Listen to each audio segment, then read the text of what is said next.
Presiden Republik Indonesia sekaligus Ketua Umum Partai Gerindra Prabowo Subianto meminta jajaran Ketua Umum dan pengurus pusat partai politik yang tergabung dalam Koalisi Indonesia Maju atau KIM untuk menjadi koalisi permanen mendukung pemerintah sampai tahun 2029. Keinginan Prabowo tersebut diungkap saat menggelar pertemuan dengan petinggi partai politik, ketua umum dan elit partai yang tergabung dalam KIM Plus di kediamannya di Hambalang, Bogor, Jawa Barat. Silaturahmi ini merupakan rangkaian dari puncak perayaan hari ulang tahun Partai Gerindra yang ke-17.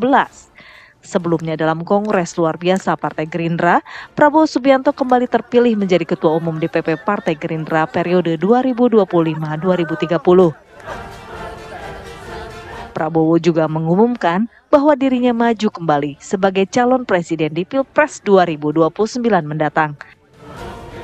Akankah KIM Plus solid mendukung Prabowo Subianto untuk pencalonan presiden di periode kedua? Tim TV One mengabarkan.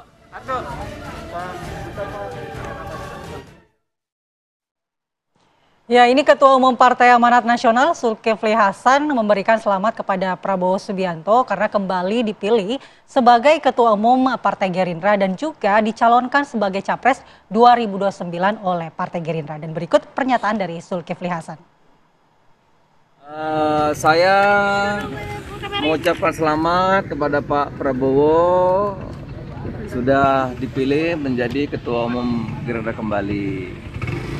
Kedua, juga selamat tadi sudah diumumkan untuk 2029 ya. Tentu PAN sebagai partai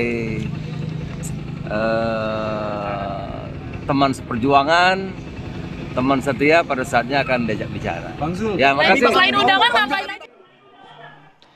Ya, pemirsa, ini jadi pertanyaan publik ya dari Rapimnas begitu tiba-tiba berubah jadi Kongres luar biasa. Lalu tiba-tiba Ketua Umum Partai Politik dan juga politikus partai begitu diundang, dipanggil, dikumpulkan oleh Presiden Prabowo Subianto. Lalu tiba-tiba muncul penetapan calon Presiden 2029 yaitu Prabowo Subianto. Ini sudah siap sepertinya, sudah mantap ya. Padahal kalau dipikir-pikir masih panjang loh. Belum ya, masih Makanya tadi saya kira ini mau pilpres apa gimana kok kayaknya udah diumumkan gitu ya. Nah, untuk membahas itu semua sudah hadir pada pagi hari ini narasumber kita ada Bang Idrus Marham, politikus Partai Golkar. Selamat pagi, Bang. Selamat pagi. Assalamualaikum warahmatullahi wabarakatuh. Waalaikumsalam warahmatullahi wabarakatuh. Lalu ada Bang Henry Satrio, Bang Hensa, analis politik. Ya, hampir kesebut politikus juga enggak ya, Bang? Ya, ini dukun politik. Oh, dukun politik. Pagi, Bang. Pagi, Bang Hensa. Oke, dan juga di sambungan Zoom ada Bang Muhammad Hekal Bawazir, politikus Gerindra. Selamat pagi, Bang Hekal. Selamat pagi, Bang Hekal. Pagi para senior.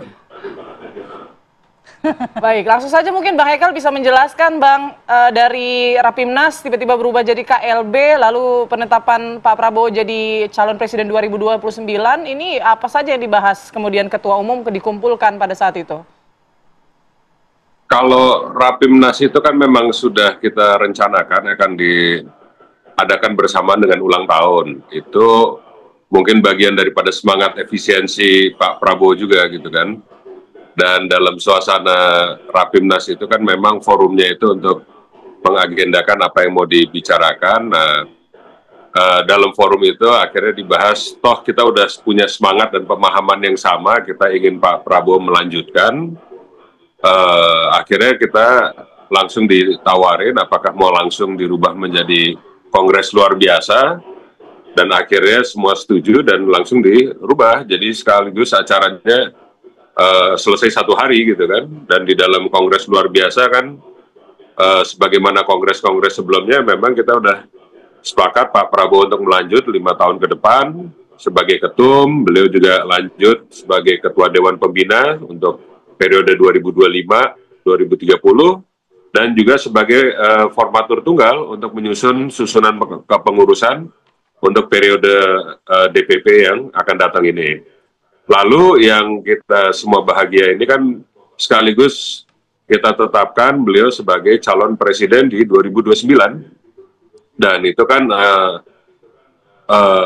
menjadi bagian daripada keseluruhan semua program-program yang yang beliau sudah canangkan. Kita juga yakin kan sudah begitu banyak yang mungkin rakyat melihat dan rasakan perubahan yang beliau buat. Rasa-rasanya programnya ini baru di permulaan, dan untuk menyelesaikan kita butuh kesinambungan, sehingga kita juga langsung mengusulkan beliau untuk menjadi presiden pada 2029. Nah, bahwa terus kemudian kita ada mengundang teman-teman koalisi segala macam, itu memang sudah diagendakan sebelumnya. Itu kan hari ini kita akan merayakan HUT, kemarin kita ada silaturahmi koalisi Indonesia Maju, itu semua sebagai kelanjutan daripada kita ingin menyampaikan loh hasil daripada Rapimnas kita seperti ini, sekaligus kita ini dalam suasana berbahagia merayakan 17 tahun Partai Gerindra. 17 tahun ini kan tahun pertama kita merayakan di mana Pak Prabowo sudah menjadi Presiden Republik Indonesia. Ini Gerindra mencapai pada puncak hasil daripada perjuangannya sekian belas tahun berdiri sebagai partai. Oke, Bang Hekal, dikumpulkannya para ketua umum partai ini, terutama Kim Plus ini, apakah ada hubungannya dengan pencalonan Presiden Pak Prabowo nanti?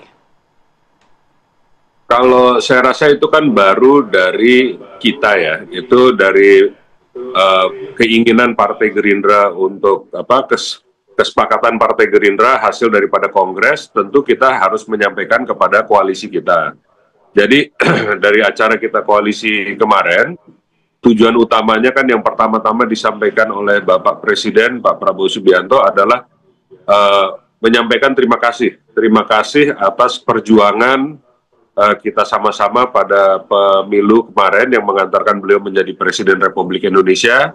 Beliau sangat mengapresiasi kontribusi masing-masing partai, memberikan kepercayaan dan suara perjuangannya masing-masing terhadap kemenangan ini, dan insya Allah beliau juga menggandeng semua untuk memberi kepercayaan penuh untuk kita menjalankan ini perjuangannya, minta kesabaran terhadap beberapa hal-hal yang sekarang kan dirasakan agak berat, termasuk misalnya pengetatan anggaran gitu kan.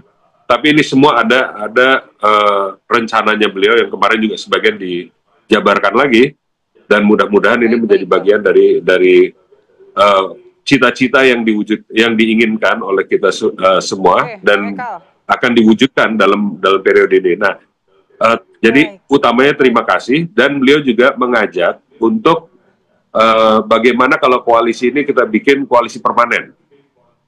Koalisi permanen bukan berarti harus selalu Gerindra yang menang gitu. Tapi kita bersaing, tapi selalu bekerja sama. Baik. Kita langsung tanya ke Bang Idrus nih. Koalisi permanen, Partai Golkar kan kita kenal sebagai partai yang selalu solid di pemerintahan. Apakah Partai Golkar serta-merta mengamini koalisi permanen ini, Bang? Jadi saya ingin bicara dulu, soalnya ada dukun politik. Saya harus hati-hati nih. Yang pertama, proses politik itu nggak ada yang tiba-tiba. Ini saya ingin katakan dulu di sini. Jadi apa yang terjadi kemarin itu, menurut pandangan ya, itu adalah tidak tiba-tiba, tetapi sebuah proses panjang. Jadi kalau ada mengatakan ini tiba-tiba, itu melecehkan dong. Seakan-akan nggak ada perencanaan, nggak ada desain, nggak ada apa. Nah ini satu. Nah bagaimana desain itu muncul? Sebenarnya itu sudah kita lihat di dalam lahirnya konsep-konsep yang muncul di dalam proses politik. Ada konsep Indonesia Maju, ada menuju Indonesia Emas. Berarti ini kan ada proses panjang, ini kan perlu dipersiapkan sedemikian rupa. Dan ini harus kita lihat secara komprehensif, tidak boleh kita melihat hanya secara parsial. Jadi kok tiba-tiba Gerindra misalkan dari Rapindo menjadi KLB, saya katakan saya nggak setuju kalau dikatakan itu tiba-tiba. Ya, kenapa? Karena tiba-tiba ini sama dengan melecehkan. Tetapi ini sudah suatu, tetapi harus dilihat ada keterkaitan dengan variabel-variabel lain. Salah satu diantaranya variabel konseptual itu tadi. Nah, oleh karena itu maka untuk mengawal konsep ini menuju ke sana, ya 2045 Indonesia Emas ini, maka perlukan stabilitas politik. Nah, bagian daripada stabilitas politik itu jangan ada gesekan-gesekan. Itu kedekatan ini antar partai-partai, pengelompokan ini harus dilakukan proses. Bagian daripada proses itu ada namanya institusionalisasi. Yaitulah koalisi permanen. Jadi koalisi permanen ini adalah sebuah suatu lembaga yang dibentuk dalam rangka untuk mendekatkan. Apa yang harus didekatkan? Suasana kebatinan, visi ke depan, komitmen-komitmen kita, dan yang paling penting lagi adalah penjelasan Pak Prabowo, dan saya kira ini penting. Bahwa bicara demokrasi Indonesia tidak bisa disamakan dengan demokrasi negara-negara lain. Kenapa? Karena demokrasi Indonesia ini adalah memiliki ciri karakter tersendiri dan karena itu unik. Nah, keunikannya bagaimana? Bersaing, bersatu, Pak Prabowo 2 kali kalah ketika masuk.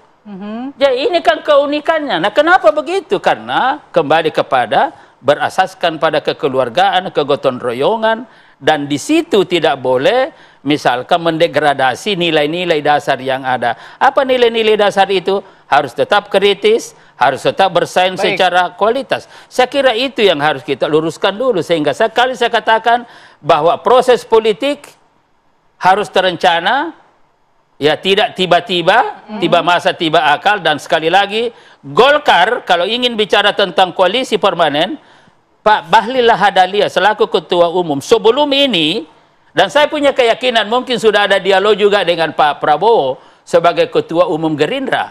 Apa kata Pak Bahlil? Satu, ini jelasnya kepada mereka ketika ditanya bagaimana ke depan. Kalau seandainya nanti pada akhir masa jabatan ini, ya tinggal tersisa partai yang bersama dengan Prabowo, dipastikan itu adalah Golkar. Solid. Itu kata-kata Pak Bahlil. Artinya kita sudah ada inspirasi akan membentuk koalisi permanen ya ke depan ini, dan bahkan kita sudah punya format. Ya kebetulan Pak Bahlil menunjuk saya sebagai ketua tim kajian. Kajian sistem politik dan bagian daripada strategi. Kita sudah buat formatnya, dan atas arahan Pak Bahlil tahapan-tahapan juga kita sudah buat.